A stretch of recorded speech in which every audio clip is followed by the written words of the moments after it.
Praise the Lord. Greetings to each and every person watching this video in the precious name of the Lord and Savior Jesus Christ. Today I am here as a part of Oikos 2020, which provided me with an opportunity to share the Word of God, conducted by Hyderabad Secunderabad District PYPA. Before sharing my thoughts, I would like to start off with a small prayer. Our Heavenly Father, Lord Jesus, I thank you for this precious day, Lord Jesus.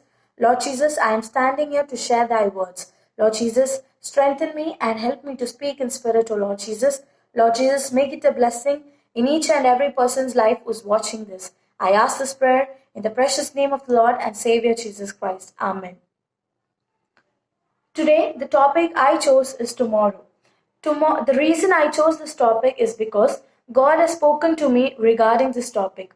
I was very much worried about my future, thinking how is it going to take a turn. But God, at the right time, strengthened me with His words. That is the reason I am here to share some thoughts that God has shared with me.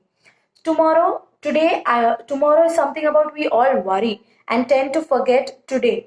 We tend to forget to count the blessings that we are given with today. Today I'm here to mainly share my thoughts about worldly tomorrow and spiritual tomorrow. Worldly tomorrow. So when we are on this earth, we always tend to, think about future that is yet to happen and forget about today. We forget to count the blessings that God has given us today, and we always think about tomorrow. So there are many things about which we think, be it our studies, our life, and whatnot. We always keep thinking about something or the other, and we forget about today. In the same way, I was worried about my future. I was worried about my career when the lockdown was declared, as my exams were cancelled, and I didn't know what turn would it take, and I was really worried. But as days passed by and as online prayer gatherings increased, God strengthened me and spoke to me from Matthew chapter 6 verses 25 to 34, and I would like to share them with you all. I would like to read those verses. Therefore I tell you to not worry about your life, what you will eat or drink, or about your body, what you will wear. Is not life more than food, and body more than clothes? Look at the birds of the air. They do not sow or reap or store away in barns, and yet your heavenly Father feeds them. Are you not much more valuable than they? Can any of you, by worrying, add a single hour to your life?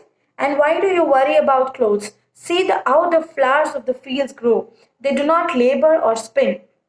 Yet I tell you that not even Solomon in all his splendor was dressed like one of these. If that is how God clothed the grass of the field, which is here today and tomorrow is thrown into fire, will He not much more clothe you, you of little faith? So do not worry, saying, what shall we eat, or what shall we drink, or what shall we wear? For the pagans run after all these things, and you and your heavenly Father knows what you need. But seek first His kingdom and His righteousness, and all these things will be given to you as well. Therefore, do not worry about tomorrow, for tomorrow will worry about itself. Each day has enough trouble of its own. See, look at these verses. It's so strengthening. In the same way, God strengthened me with these verses. God assured me that you need not worry about anything. And God helped me to realize many things. We always focus on something else, and we forget that God always has best plans for us, even though it might take little time, but definitely He has planned something best for us. In my life as well, I could realize that during this lockdown, and God really helped me to understand many things and get closer to Him a little more. And so, in the same way, I would like to tell you all, do not worry about anything. Maybe you're worrying about your future. Maybe you don't have anything. Maybe everything is going in a wrong way. It's not happening according to your will. But always remember, God has something best in store for you. So just have patience, have faith in God, because at the right time it will work for you. We always tend to plan many things. We have so many things running in our mind. We plan it to go. We plan it in a way that is according to our will, but we forget the will of God. We forget to submit our will to God. In James chapter 4 verses 13 to 15 says, now listen, you who say, Today or tomorrow, we will go to this or that city, spend a year there, carry on business, and make money. Why? You do not even know what will happen tomorrow. What is your life? You are mist that appears for a little while and then vanishes. Instead, you ought to say, if it is the Lord's will, we will live and do this or that. So here clearly in James chapter 4 verses 13 to 15 we can see that James is asking us, why you do not even know what will happen tomorrow, then why are you planning so many things? Do not say that today or tomorrow we will go there, that city, I will do that. You shouldn't be saying that is what the word says. It says we should instead say, if it is Lord's will, we will live and do this or that. So it is very important for us to understand that we shouldn't plan many things. We shouldn't over plan many things. We should leave all our ways to the Lord, submitting ourselves to the Lord so that at His own time He may work in our life. It is very important. And James also says the same thing. We need to submit ourselves. We need to wait for the Lord's will to be done in our life.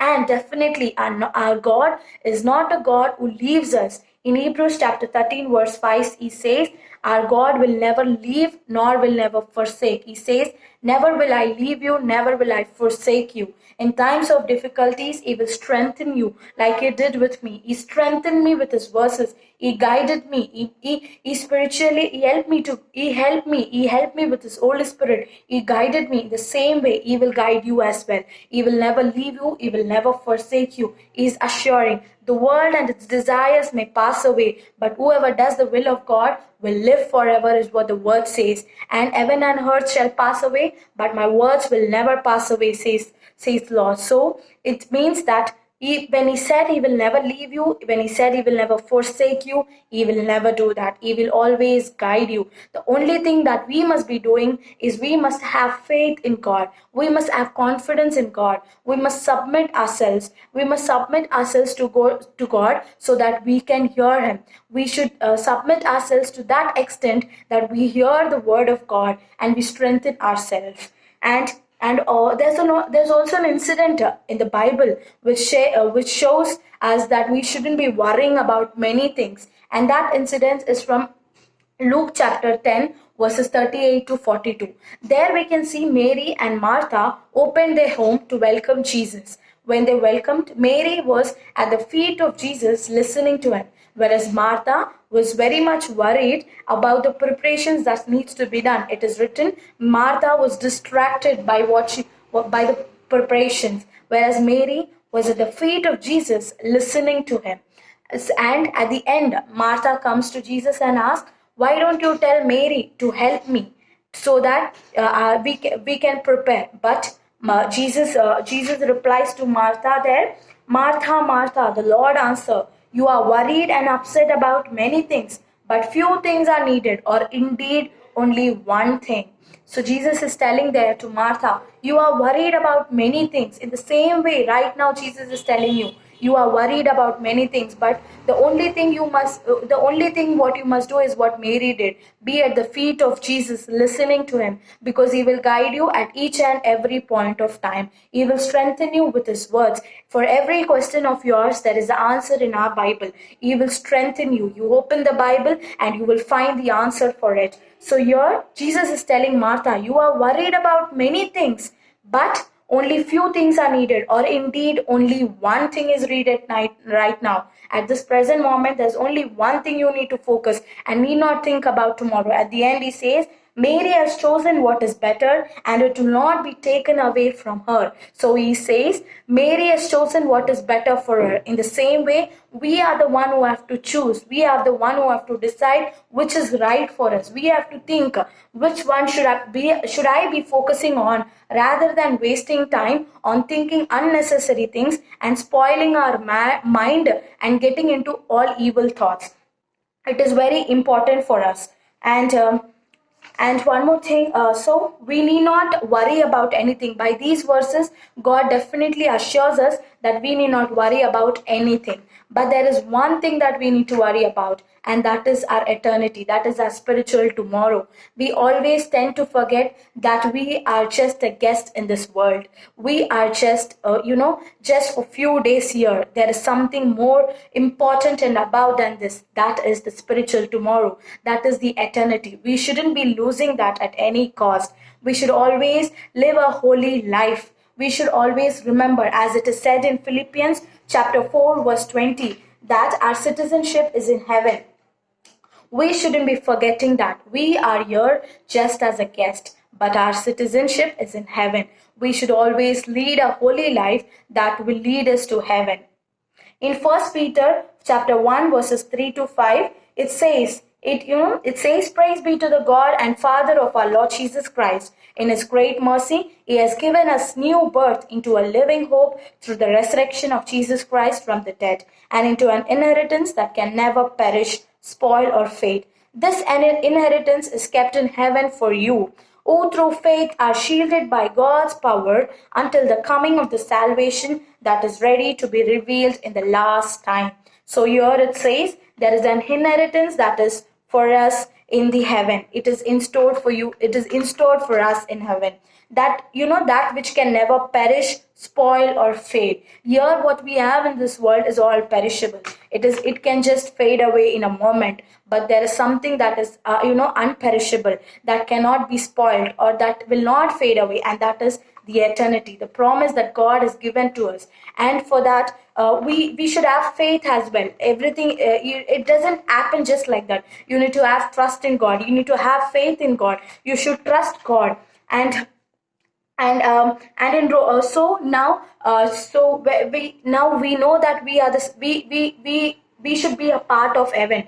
We are the citizens of heaven.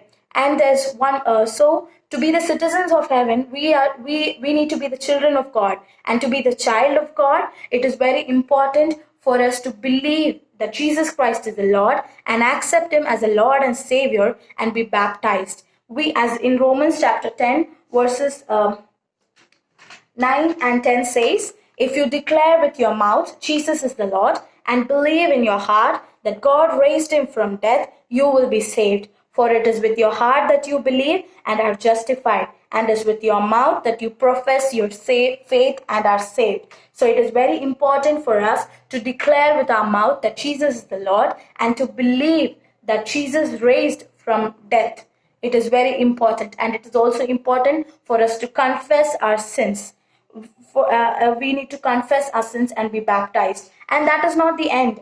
You need to obey all his commandments, be it the smallest or the biggest. You need to follow his words. You need to live a holy life. You need to set your paths right. You always have to stand out from others. You always have to stand out as a unique person.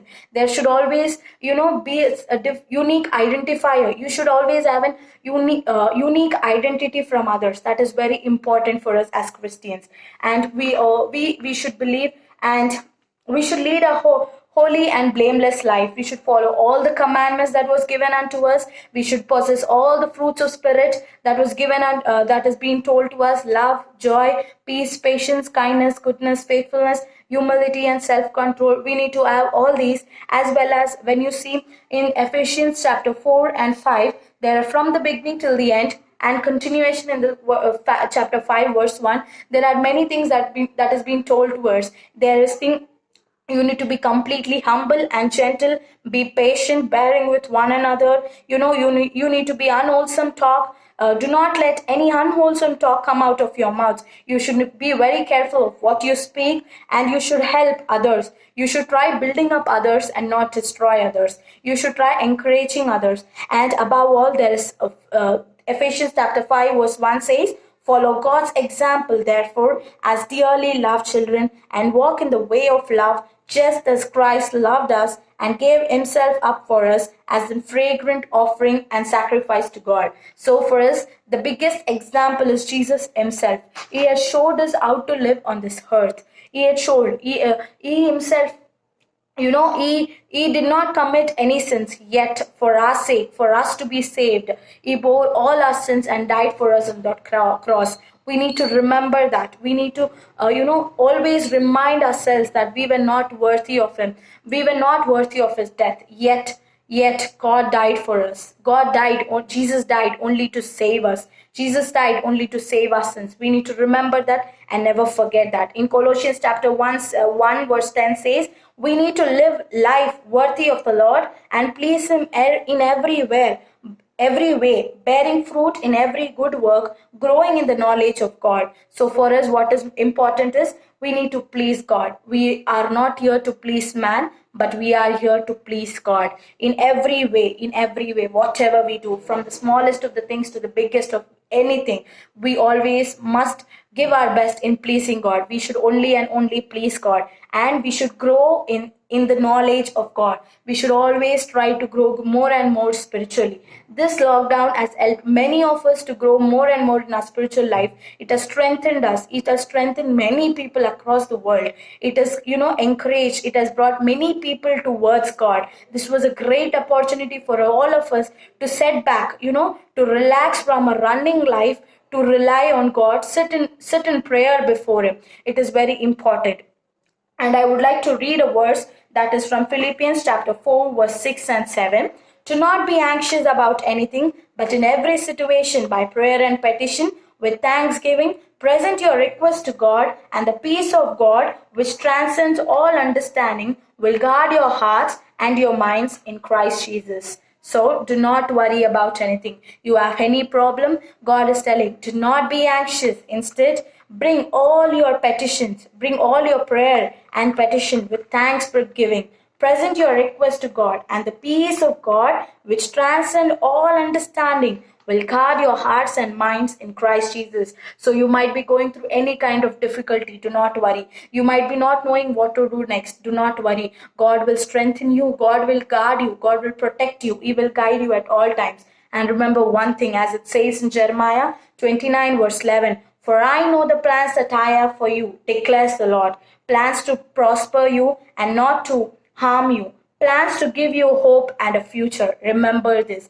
God always has a plan for you. A plan, a plan which gives you hope and a future. He will never leave you, never forsake you, as it said in Hebrews. He will never leave you. Remember this. For his plans are greater than our thoughts. What we think sometimes doesn't happen. It might take time, but the will of God will happen at the right time and will give us the best and best of opportunities. So I would like to conclude by saying this: whatever situation you are in, wherever you are, you might be going through different kind of trials.